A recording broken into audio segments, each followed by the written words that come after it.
From the classic Western sagas to the modern neo-Westerns of today, these timeless tales of the American frontier have left an indelible mark on our culture. Behind the scenes, however, there's a treasure trove of untold stories waiting to be uncovered. Today, we're going to peel back the layers of history and share with you the secret truths about Hollywood Westerns that you never knew you needed. We'll delve into the hidden meanings behind iconic scenes, reveal the real-life events that inspired famous movie moments, and expose the myths and misconceptions that have shaped the legacy of the Western genre. Are you ready to saddle up for this wild ride through the Wild West of Hollywood? Okay, let's begin. Number 5. Randolph Scott, the Duke of Safety Concerns. For over 4 decades, Randolph Scott was a prominent figure in Hollywood Westerns, starring in nearly 80 of them. He was known for playing stoic, slow-burning cowboys who always seemed to land on their feet. But behind his squint and handlebar mustache was a man who was very aware of the changing times. In an industry rife with unspoken rules, Scott broke barriers without compromising his integrity. He was also surprisingly ahead of his time when it came to recognizing the genre's clichés. However, his rebellious streak against the status quo wasn't confined to storytelling. It extended to his approach to safety on set. Back in the days of old Hollywood, safety protocols were practically non-existent. Actors were expected to perform death-defying stunts without hesitation, and explosions were often rigged by untrained hands. Injuries and accidents were not just common, they were accepted. But Scott was having none of it. He was determined to protect his fellow cast and crew members by any means necessary. And so he took matters into his own hands.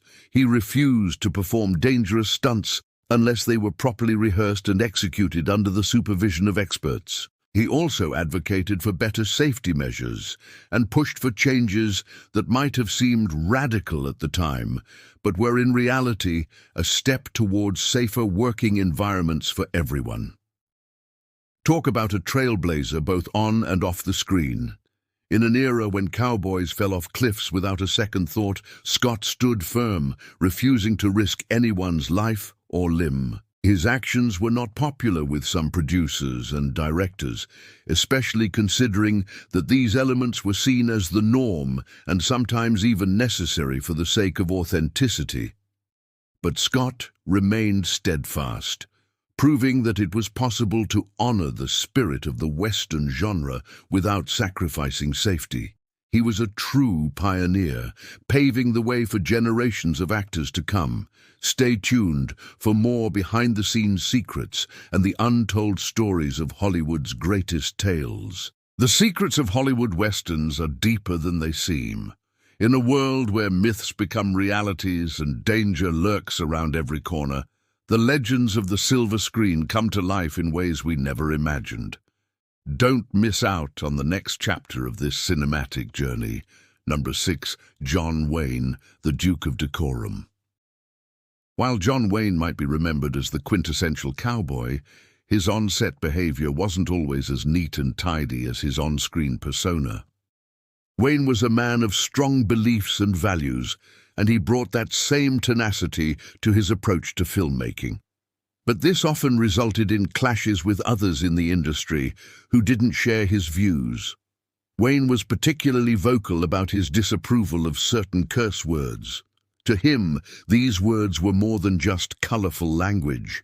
They represented a coarseness that he felt was unnecessary and unbecoming. In a time when Hollywood was becoming increasingly liberal with its use of profanity, Wayne stood firm, refusing to utter certain words on set.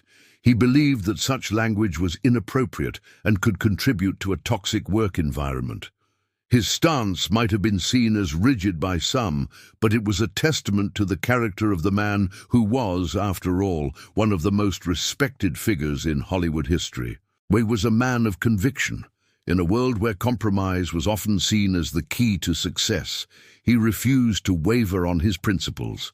His colleagues, while perhaps occasionally frustrated by his unwavering stance, also respected him for his integrity and commitment to his beliefs. After all, in the rough and tumble world of Hollywood westerns, it takes a certain kind of grit to stand up for what you believe in. And Wayne had that grit in spades. His commitment to decency and decorum on set might have been unconventional, but it was a part of what made him the Duke, a man who carried himself with dignity and class, both on and off the screen. But it's not just Wayne's dedication to his values that made him a standout figure. He was also a man of action, always willing to stand up for what he believed in. He wasn't afraid to speak out against injustice, and he used his platform to advocate for the underdog. Whether it was fighting for the rights of Native Americans or standing up to bullies, Wayne was always ready to lend a helping hand. He believed in the power of kindness and compassion, and he demonstrated that belief in every aspect of his life. So while Wayne might have been known for his on-screen toughness, it was his off-screen humanity that truly made him a legend. His commitment to his values, his willingness to stand up for what he believed in, and his capacity for kindness and compassion made him a role model for generations of actors and fans alike. Number 7. Joel McCrea, the cowboy who just couldn't ride. If you're thinking, who's that? Don't worry. You may not recognize the name Joel McCrea, but you've definitely seen his work. McCrea was a prolific actor appearing in over 100 films from the 30s to the 70s. He worked alongside legends like John Wayne and Randolph Scott, starring in some of the biggest westerns of the 40s and 50s. But here's the twist. Despite his extensive career in the western genre, he couldn't ride a horse. Yep, you heard that right. The man who played countless cowboys just couldn't get the hang of horseback riding. Talk about a case of method acting taken to the extreme. You see, McCarthy was the epitome of Hollywood's old-school professionalism. He approached every role with utmost dedication. He practiced his lines meticulously, studied his character, and prepared tirelessly to bring each role to life. He was committed to immersing himself in the role, learning the mannerisms and speech patterns to make his portrayal as authentic as possible. He didn't just read the script, he lived it. So how did he manage to portray convincing cowboys without ever mastering the art of riding? Well, the answer lies in the dedication that made him a Hollywood legend. He simply put in the work to convincingly fake it. For McCrea, it wasn't about actually riding a horse. It was about embodying the character, the spirit of the cowboy, and bringing that to life on screen. And he did it so well that audiences never questioned his skills in the saddle. Now, that's what we call dedicated acting. In an era when special effects were limited and practical skills were prized, McCrea found a way to overcome his lack of horsemanship. He proved that with enough preparation and sheer acting brilliance, anything was possible in the golden age of Hollywood. But McCrea's story isn't just about overcoming physical limitations. It's about the power of dedication and the brilliance of old-school Hollywood professionalism. He showed that with hard work and an unwavering commitment to one's craft, anything was possible, and that, my friends, is a lesson worth riding for. And that's all for this episode, folks. We hope you enjoyed these wild tales of Hollywood westerns and the legends who brought them to life. Did you learn anything new? Were you shocked by any of the stories? Let us know in the comments below. Today we are counting down our list of the top 5 most epic movie feuds of all time. You ready? Let's go. Number 4, Rock Hudson and Paul Newman, The Hollywood Cold War. Now, these two men may have both been beefcake-leading men, but their real-life relationship was icy. So why did these two big stars hate each other so much? Well, the story goes back to the early days of their careers. Both Hudson and Newman were trying to make it big in Hollywood, but they were also competing for the same roles. In the cutthroat world of show business, competition can turn into hostility pretty fast. It didn't help that they couldn't be more different. Hudson, known for his smouldering good looks and charming demeanor off-screen, was considered the epitome of the Hollywood elite. Newman, on the other hand, was seen as the brooding bad boy, always in trouble with the law and never afraid to speak his mind. In the golden age of Hollywood, there was only room for one leading man, and the studio bosses were determined to keep them apart. Newman got the lead in the film adaptation of Tennessee Williams' Cat on a Hot Tin Roof, a role that was originally intended for Hudson. And then there was the incident at the Actors Studio, a place where method acting was the rule. Hudson and Newman were both members, but their rivalry was so intense that they refused to share the stage together. For years, there was a strict rule. If Newman was performing, Hudson was nowhere to be found. And it wasn't just professional jealousy. Their feud soon spilled into the tabloids. Rumors swirled that Hudson had made disparaging remarks about Newman's acting skills, calling him a low-class bum. To add fuel to the fire, Hudson landed the role of Doc Holliday in the iconic film Gunfight at the OK Corral. The timing couldn't have been worse. Not only was Newman playing the legendary lawman Wyatt Earp in another version of the same story, but Hudson's performance was critically acclaimed. To say that Newman was jealous is a bit of an understatement. He felt that Hudson had stolen his thunder and taken the role that should have been his. Years later, the two were finally cast together in the 1964 film The Best Man, and the chemistry between them was so explosive that it almost boiled over. But despite the tension, the film became a classic and earned them both Oscar nominations for Best Actor. However, the rivalry continued to simmer beneath the surface. Even after their feud made headlines around the world, neither actor ever apologized or tried to make amends. The Hollywood Cold War between Rock Hudson and Paul Newman raged on until Hudson's untimely death from AIDS in 1985. While the reason behind their animosity remains a mystery, one thing is clear: their feud was one of the biggest stories in Hollywood and a reminder that sometimes rivalries can last a lifetime. Number 3. Sean Connery and Michael Caine. Now, this one may come as a surprise. After all, these two British legends brought elegance and charm to some of the most iconic roles in film history. But off-screen, their relationship was a different story entirely.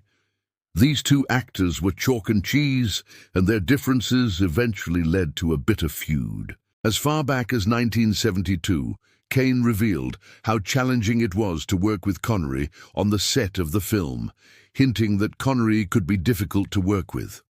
Fast forward to 1983, and Caine was cast in another James Bond adventure, Never Say Never Again. One would think that having two British icons in the same film would be a winning formula. But in reality, it was a clash of cinematic titans. On the surface, the pairing seemed like a match made in heaven, but behind the scenes, the two leads couldn't stand each other. According to Caine, Connery was difficult to work with and often showed a lack of professionalism. But the breaking point came during filming in the Bahamas. The heat was stifling and tensions were high, leading to a massive blow-up between the two actors. To make matters worse, Connery claimed that Caine was stealing scenes that were supposed to be his own. But as filming wrapped up, it became clear that the chemistry between the two wasn't just on screen. The feud continued to escalate, spilling over into the tabloids and damaging both of their reputations. Despite the controversy, Never Say Never Again became a box office success. But the true cost of the film was the fractured relationship between two of Britain's greatest actors. In hindsight, it's safe to say that the feud between Sean Connery and Michael Caine was one of the most regrettable chapters in cinematic history. Their animosity not only overshadowed their individual brilliance, but also left fans wondering what could have been if these two legends had joined forces instead of becoming bitter rivals. Number 2. Charlie Chaplin and Adolf Hitler. This next feud is one for the history books. Imagine being the world's biggest movie star and then being targeted by one of the most ruthless dictators of all time. That's exactly what happened to Charlie Chaplin, the legendary comedian and filmmaker. But why did Hitler hate Chaplin so much? To answer that question, we have to look back at the rise of Nazi Germany and the impact of World War II on global cinema. As Hitler's regime tightened its grip on Europe, anti-Semitic propaganda became commonplace, and Jewish artists were often targeted for their supposed political views. Chaplin, who was half Jewish himself, was seen as a threat to German interests, and his films were quickly banned throughout Nazi Germany. But it wasn't just his heritage that had Hitler in a rage. Chaplin's satirical and often critical portrayal of authority figures didn't sit well with the Führer, who was used to being revered as an icon of power and control. In fact, Hitler despised anyone who dared to mock him or his regime, and Chaplin was the ultimate offender. But it all came to a head in 1940 when Hitler invaded Poland, and World War II was in full swing. Chaplin released a film called The Great Dictator, a biting satire of Nazi Germany and Hitler himself. In the film, Chaplin played a Jewish barber who is mistaken for a Jewish dictator and ends up delivering a powerful speech against fascism and war. Needless to say, Hitler was furious and ordered for the film to be banned in Germany and Austria. But the damage was done. Chaplin had struck a nerve with audiences worldwide, and the film became a huge success. Ironically, Chaplin had no political agenda in making the film. He simply wanted to use his platform as a filmmaker to comment on the absurdity of the human condition. But Hitler took offense at the film's portrayal of him and his regime, seeing it as an attack on his authority and a threat to his power. As a result, the two men became sworn enemies, and Chaplin was effectively placed on a blacklist throughout Nazi-controlled Europe. But Chaplin's story is ultimately one of triumph over adversity. Despite facing persecution and censorship, he continued to make films and use his voice to speak out against injustice and intolerance. And in doing so, he became an enduring symbol of hope and resistance in the face of tyranny. Number 1, John Wayne and Clint Eastwood. Now this epic showdown is one for the ages. When two titans of the Western genre collide, the results can be explosive. Enter John Wayne and Clint Eastwood, two of the biggest stars of their era. But their feud was more than just professional rivalry. It was a clash of values, styles, and legacies. And it all started with the changing times. Wayne, with his all-American good looks and conservative politics, represented the old-school Western. Eastwood, on the other hand, brought a new gritty realism to the genre, reflecting the changing attitudes of the 1960s and 70s. It all came to a head in 1973 with the release of Eastwood's High Plains Drifter. Wayne reportedly hated the film, which depicted a morally ambiguous drifter who comes to a town full of cowards and hypocrites and cleanses it with blood. In Wayne's mind, Eastwood's character was a disgrace to the Western legacy, a dark and cynical figure who had no place in the Wild West. But Eastwood wasn't backing down. He doubled down with the 1976 release of The Outlawed Josie Wales. The film, based on a novel by Forrest Carter, features a Confederate soldier who becomes a notorious outlaw after the Civil War. Wayne once again saw the film as a distortion of the Western genre, a glorification of violence and a betrayal of everything he stood for. But the feud went beyond just the movies. It was personal too. Legend has it that Eastwood once sent Wayne a script for a potential collaboration, but Wayne wasn't interested. He allegedly responded with a scathing letter criticizing Eastwood's vision of the West and refusing to work with him. Eastwood, however, wasn't done yet.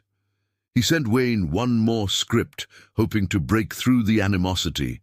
But the legend goes that when Wayne saw the script while out on his boat, he wasn't impressed.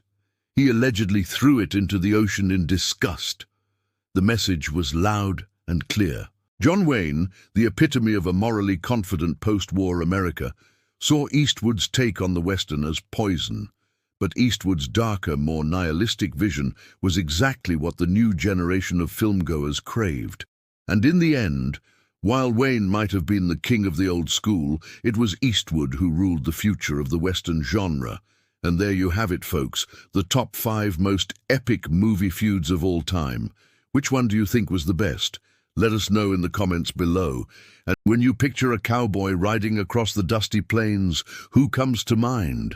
For many, it's the legendary John Wayne, the Duke himself, the embodiment of stoic heroism and rugged masculinity. But behind that iconic image, a storm was brewing. Wayne was less than thrilled about the direction the Western was taking, particularly with the rise of a new breed of anti-heroes. Enter Clint Eastwood, the man who would go on to star in Sergio Leone's Dollars trilogy, forever changing the landscape of the Western. Wayne viewed Eastwood's portrayal of the cynical, morally ambiguous man with no name as a direct threat to the legacy of the classic Western hero. For Wayne, the traditional cowboy was a man of unwavering principles, a symbol of the American frontier's best qualities. Eastwood's characters, however, seemed to embody everything Wayne despised about the modern world: selfishness, cynicism, and a lack of commitment to a greater cause. This clash of ideologies became a source of tension between the two actors, leading to a feud that would echo through Hollywood's halls for years. But why did Wayne despise Eastwood so much? Was it merely professional jealousy, or was there a deeper philosophical divide at play? Let's dive into the intriguing story of how these two titans of the Western clashed over changing times, evolving genres and the very soul of the Wild West. Number 5, The Last of the Mohicans, Daniel Day-Lewis, 1992. Daniel Day-Lewis, known for his intense method acting, disappeared from the public eye after filming The Last of the Mohicans. But it wasn't because he was burned out. There was a much deeper reason behind his hiatus. You see, The Last of the Mohicans, based on James Fenimore Cooper's novel, was a brutal journey for Day-Lewis. Portraying Hawkeye, a white man raised by Native Americans, demanded an intense physical and emotional toll. To fully immerse himself in the role, Day-Lewis lived in the woods for months, surviving solely on what he could find around him, sleeping in a rudimentary shelter and wearing a buckskin loincloth. He shot and ate rabbits and deer, enduring hunger and thirst to maintain the intensity of his character's primal state. But it wasn't just about the physicality. Day-Lewis delved deep into the character's psychology, becoming fluent in the language of the Mohicans and developing an intimate connection with nature.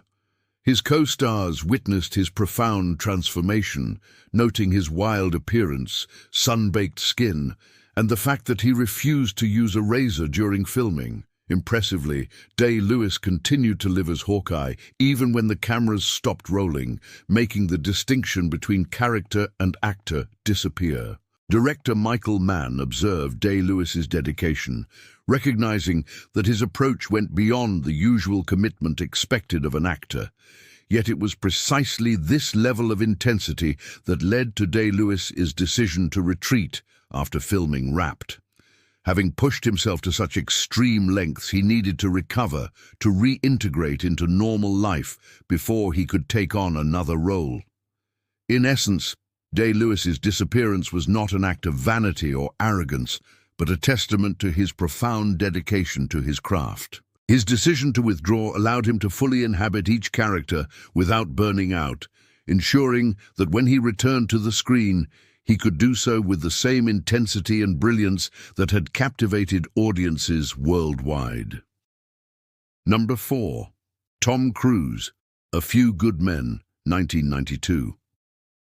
Tom Cruise in A Few Good Men was a departure from his typical charming leading man persona. He played Kaffee, a brash and unconventional defense attorney who takes on a controversial case involving the death of a fellow Marine. But while the role showcased Cruise's dramatic range, it also caused him significant personal turmoil. You see, Cruise's dedication to his craft often involves intense method acting, where he fully immerses himself in the character he's portraying. However, in A Few Good Men, he faced a unique challenge. In order to authentically portray a lawyer, he had to engage in an activity he personally despised, reading law books. Cruise found this aspect of his preparation incredibly tedious, a sentiment he humorously conveyed in an interview.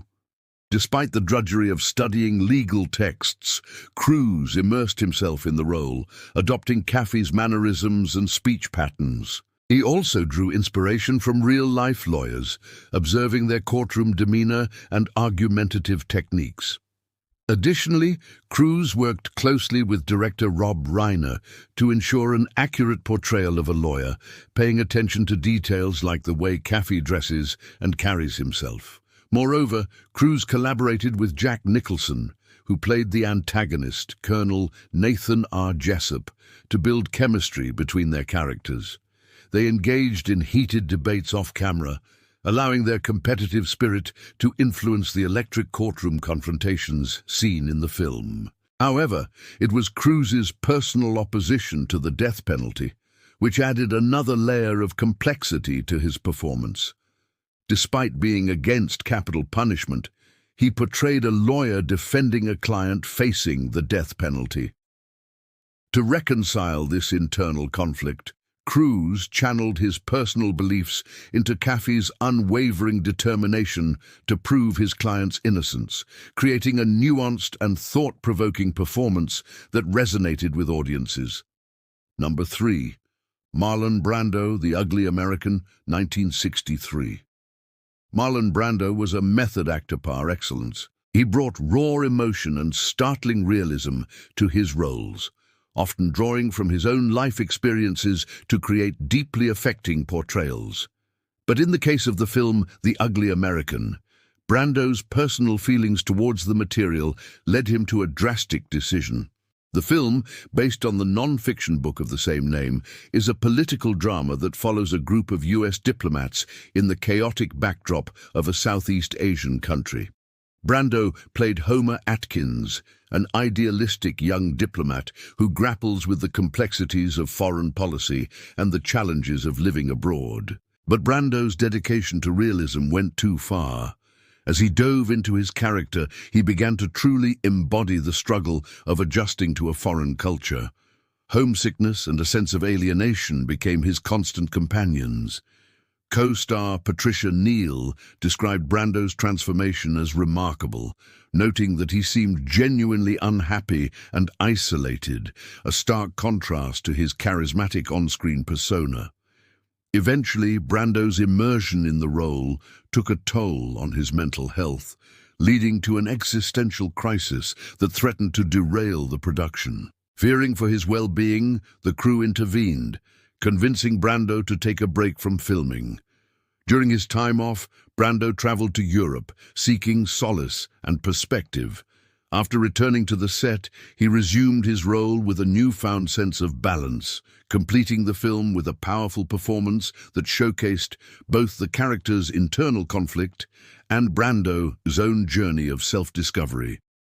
The experience left an indelible mark on Brando, underscoring the profound impact of his craft and the importance of maintaining balance between art and well-being. Number 2. Paul Newman, Cool Hand Luke, 1967.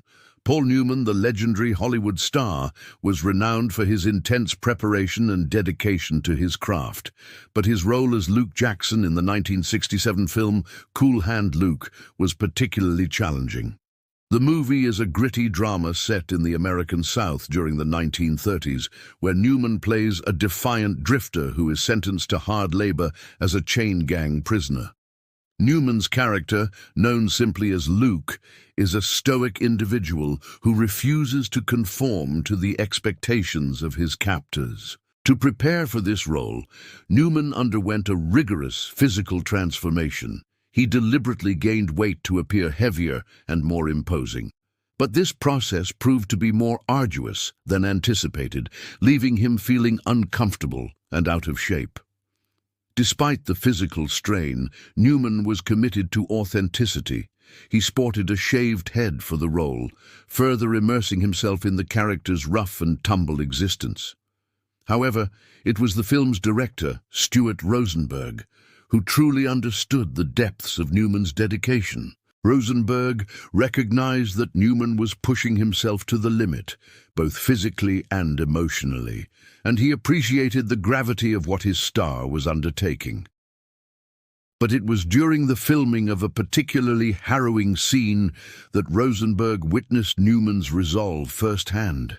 In this scene, Luke's back is broken as punishment, leaving him in excruciating pain. Rosenberg marveled at Newman's ability to endure the intense physical demands of the role, understanding that his star was sacrificing his own well-being for the sake of the character. Through Newman's performance, Luke becomes a symbol of resilience and defiance in the face of overwhelming odds, showcasing the transformative power of an actor's commitment to their craft. Number 1. Burt Reynolds, The Best Little Whorehouse in Texas, 1982. Burt Reynolds, a legendary Hollywood actor, was known for his charm, charisma, and incredible work ethic. But in the early 1980s, he found himself starring in a film that tested both his acting skills and his endurance, The Best Little Whorehouse in Texas. The movie, based on the true story of Chicken Ranch, a legal brothel in Texas, features Reynolds as Sheriff Ed Earl Tuttle, a lawman who turns a blind eye to the establishment's activities. Reynolds was initially excited about the project, drawn to the quirky characters and the film's comedic undertones. However, as filming progressed, he began to realize that the production was veering in a different direction. Directed by Costa Gavras, the film took on a darker, more serious tone than Reynolds had anticipated. This unexpected shift was primarily due to Reynolds' co-star, Dolly Parton, whose portrayal of Miss Mona, the Madam of the Whorehouse, was both captivating and intense. Despite the initial excitement surrounding the film, as shooting continued, Reynolds grew increasingly frustrated. He felt that his comedic timing was being lost in the darker narrative and that his character's light-hearted nature was being overshadowed by the film's overall gloom. Moreover, the demanding schedule and complex plot took a toll on Reynolds, both mentally and physically. The pressure to deliver a successful performance in a film that was rapidly veering away from its original concept weighed heavily on him. Nevertheless, Reynolds persevered, determined to make the best of a challenging situation. He threw himself into his role, working closely with Parton to ensure their on-screen chemistry remained strong. Although Reynolds may have harbored frustrations about the film's direction, his professionalism never wavered. He delivered a commendable performance as Sheriff Tuttle, balancing the character's inherent comedy with the newfound dramatic weight. Despite his secret discontent, Reynolds' dedication to his craft shone through, leaving audiences with a memorable portrayal of a conflicted lawman caught between duty and desire.